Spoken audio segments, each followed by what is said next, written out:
बिस्मिल्लाहिर्रहमानिर्रहीम।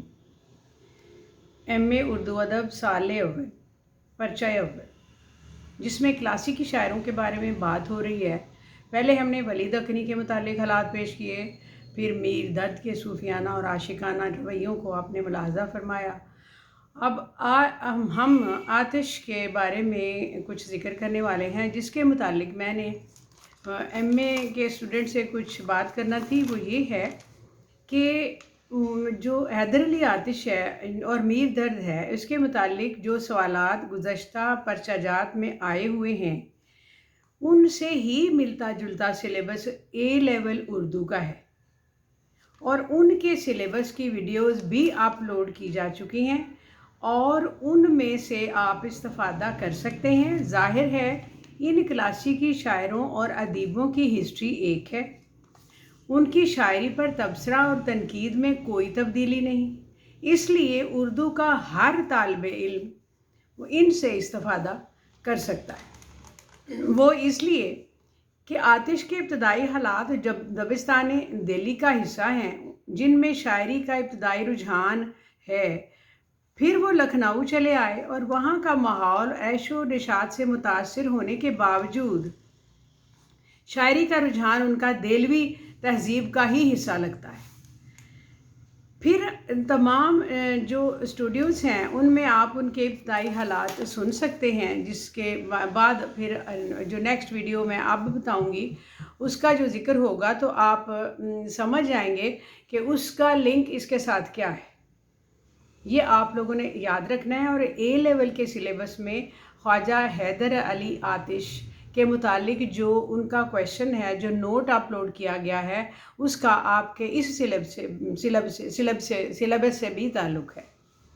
चुनांचे ये जो सवाल हैं कि दबिस्तान दिल्ली के तर्ज़ फ़िक्र व एहसास और दबिस्तान लखनऊ के तर्ज़ इज़हार व बयान के बेहतरीन इम्तज़ाज ने आतिश की शायरी को एजाज़ बना दिया है, या आपके ख़्याल में आतिश का दिल्ली या लखनऊ से किस दबिस्तान का नुमाइंदा शायर कहा जा सकता है?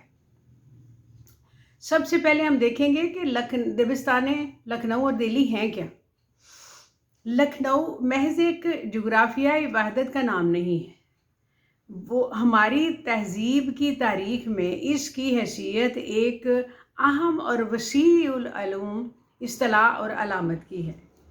जब हम लखनऊ का नाम लेते हैं तो हमारे सामने एक ऐसा तहजीबी मरकज़ी तसव्वुर आ जाता है जिसने दिल्ली की तहजीबी इंतशार के तहत कठिन दौर में इन सब लवाज़मात को अपनी आगोश मोहब्बत में जगह दी, जिसने दिल्ली की तहजीबी इंतशार के तहत इसको अपनी आगोश में बना दी और उसको जहाँ वो मुकम्मल होना था, तमाम बिखरी हुई एशिया का महवर लखनऊ बना और यहाँ आकर उनके नए सिरे से शराज़ा बंदी हुई।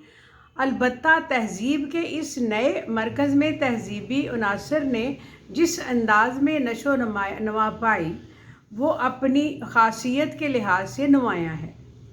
इस नुमायाँ ख़ासियत की इजमा का नाम लखनऊ है। इन खसूसियात को जब लखनऊ वाला एक ख़ास तर्ज से अपनाता है और ख़ास तर्ज से बरतता है तो हम इसे लखनवियत कहते हैं, और जब लखनवियत फ़न के रूप में सामने आती है तो उसे लखनवी दबिस्तान कहा जाता है। लखनवी दबिस्तान खुद अदब व शेर का दबिस्तान हो या रक़्स व मौसीकी का, बाहर तो एक ख़ास तर्ज का सोचने और सोच या फ़िक्र की एक ख़ास शक्ल देने के अंदाज़ का नाम है।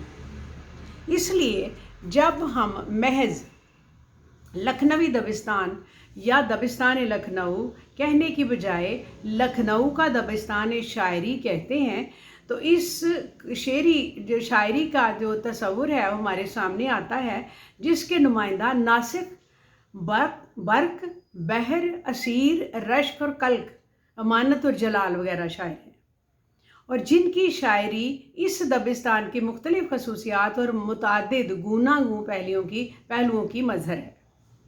अच्छा, डॉक्टर खलीलुर रहमान जो है ना आज़मी, वो मुकदमा आतिश में लिखते हैं, اگر آپ نے مقدمہ دیوان آتش دیکھا ہے تو اس کے مقدمہ میں جو انہوں نے لکھا ہے وہ ناصح کے پاس صرف کرتب تھا، استادی اور زبان دانی کا دعویٰ تھا، لیکن آتش اس کے علاوہ بھی بہت کچھ تھے۔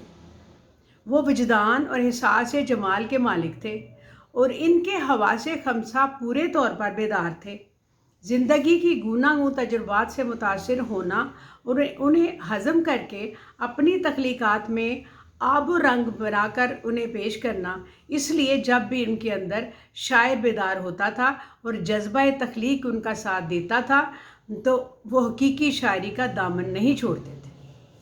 چونکہ ان کا بہترین کلام سچی انسانی جذبات و احساسات سے معمور ہے، اس لیے وہ مؤثر ہے، لیکن فنی تکمیل میں وہ ناصح کے بھی مرہون منت ہے۔ وہ اس طرح کہ اصلاح زبان کی تحریک کے اثر سے اس وقت لکھنؤ کی زبان میں جو تراش خراش ہو رہی تھی، جو سلاست و روانی، چستی، صفائی اور جو نکھار پیدا ہو رہا تھا، اس سے آتش نے خاطر خواہ فائدہ اٹھایا۔ یہ انہوں نے اس کے دیباچہ میں لکھا ہے، مقدمہ میں لکھا ہے۔ آتش کی شاعری میں لکھنؤ کی شرافت، تہذیب، لہجہ، زبان اور تمکنت ملتی ہے۔ انہوں نے اپنا کلام لکھنؤ کے مشاعروں کے لیے لکھا اور لکھنؤ میں پڑھا، اس لیے ان کے اوصاف کو دبستان دہلی سے منسوب کر دینا تعصب کی دلیل ہے، نہیں کر سکتے۔ آتش کی شاعری کے محاسن کو دہلی یا کسی اور جگہ کی روایت سے شامل کر لینا، وابستہ کر دینا، محض معائب کو لکھنؤ کے گلے باندھ دینا ہے، زیادہ درست نہیں ہے۔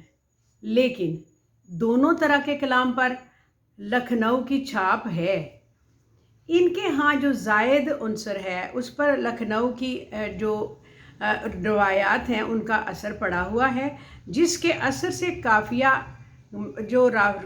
اور خارجی تشبیہات و استعارات کی تلاش میں مضحکہ خیز مضمونوں تک جا پہنچتا ہے۔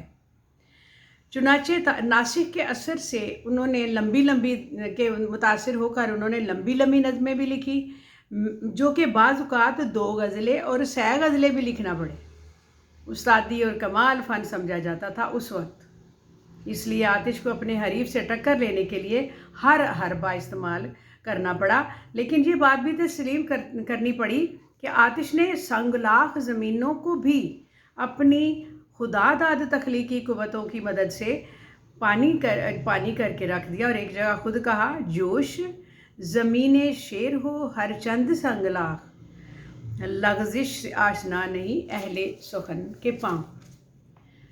دراصل دہلی اور لکھنؤ دونوں جگہوں کے شعراء بعض ایسی کیفیتوں کی زد میں ہیں جو اپنے زمانے کے غالب اور عالمگیر کیفیت ہے، اور جو ایک نسل کی تقدیر بن کر ان کے ذہنوں پر ایسی چھائی ہے کہ اس انداز سے مسلط ہوئی ہے کہ دہلی میں فعل تہذیب کے زوال اور معاشرت کی شکست ریخت نے عام شعراء کو اداسی، پسپائی، شکست خوردنی کی طرف دوچار کر دیا، اور برخلاف اس کے لکھنؤ میں وہ فضا تھی جس کا اظہار امانت علی سحر نے اپنے اشعار میں مختلف جگہوں پر کیا۔ اور ایک یہ شعر تو ایسا ہے کہ خدا آباد رکھے لکھنؤ کے خوش مزاجوں کا، ہر ایک گھر خانہ شادی ہے، ہر ایک کوچہ ہے عشرت کا۔ اس کوچہ عشرت میں عام طور پر ہمارے لکھنوی شعراء نے کھل کر داد دی ہے اور جی کھول کر اپنے ارمان نکالے، اس لیے اس کی لذت سے آخری حد تک ہے۔ دلی کی غم انگیزی اور لکھنؤ کی لغت پرستی دونوں ہماری شاعری میں عام طور پر زندگی کے بارے میں ایک منفی زاویہ نظر دیتے ہیں۔ ایک طرف شکست و پسپائی، یاسیت، قنوطیت اور زندگی سے بے اعتمادی ہے، تو دوسری طرف زندگی کے گھیرے مسائل اور اعلیٰ تر انسانی قدروں سے منہ توڑ کر اپنے آپ کو عیش و عشرت کی سطحی وسائل کے سپرد کر دینا ہے۔ اردو غزل کی تاریخ میں آتش پہلا شاعر ہے جس کے یہاں ہم زندگی کے بارے میں ایک اثباتی نقطہ نظر پاتے ہیں، اور بجائے اس یاس و ناامیدی، لذت و ہوس یا سکون جمود کے जो एक सेहत मंद निशात और सरशारी और ज़िंदगी से भरपूर पुरउम्मीद और रजाई अंदाज नज़र आता है। आतिश की गज़लों पर गौर कीजिए तो अंदाज़ा होगा कि इसके आम लहजे में भी एक मुतहरिक कैफियत है। वो गम हो या खुशी, दोनों में हर हरकत के पहलू को ढूंढ लेता है। आम तौर पर जो इनकी तारीफ़ है ऐसी है जिनकी जो कहा जाए कि झनकार है एक कैफियत के इर्तिका और तसलसल की, इसकी तरफ निगाह जाती है। मिसाल के तौर पर उनकी गज़लों का एक एक मिसरा जो आपके सामने पढ़ूंगी वो ये है कि आईना सीना साहिब नजरा है कि जो था, मैं जा ही ढूंढता तेरी महफिल में रह गया, हर कदम है यकीन यहाँ रह गया वहाँ रह गया, ठोकरें खाती इन आंखों में हया फिरती है, शीशे शराब के हैं उन्हों पर खिले।